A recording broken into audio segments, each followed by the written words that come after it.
కీర్తనల గ్రంథం 41వ అధ్యాయం. బీదలను కటాక్షించువాడు ధన్యుడు. ఆపత్కాలమందు యెహోవా వారిని తప్పించును. యెహోవా వారిని కాపాడి బ్రతికించును. భూమి మీద వాడు ధన్యుడగును. వాని శత్రువుల ఇచ్చకు నీవు వారిని అప్పగింపవు. రోగశయ్య మీద యెహోవా వారిని ఆదరించును.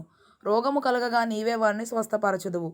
యెహోవా, నీ దృష్టి ఎదుట నేను పాపము చేసి ఉన్నాను. నన్ను కరుణింపుము, నా ప్రాణమును స్వస్థపరచుము అని మనవి చేసి ఉన్నాను. అయితే నా శత్రువులు నా విషయమై చెడ్డ మాటలాడుచున్నారు. వాడు ఎప్పుడు చచ్చును, వాని పేరు ఎప్పుడు మాసిపోవును అని చెప్పుకొనుచున్నారు. ఒకడు నన్ను చూడవచ్చిన ఎడల వాడు అబద్ధమాడును.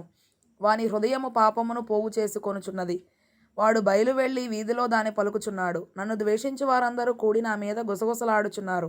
నశింపజేయవలనని వారు నాకు కీడు చేయని ఆలోచించుచున్నారు. కుదరని రోగము వానికి సంభవించి ఉన్నది.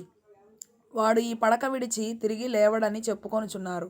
నేను నమ్ముకొనిన నా విహితుడు, నా ఇంట భోజనము చేసిన వాడు నన్ను తన్నుటకై తన మడిమెనెత్తెను. యెహోవా, నన్ను కరుణించి లేవనెత్తుము.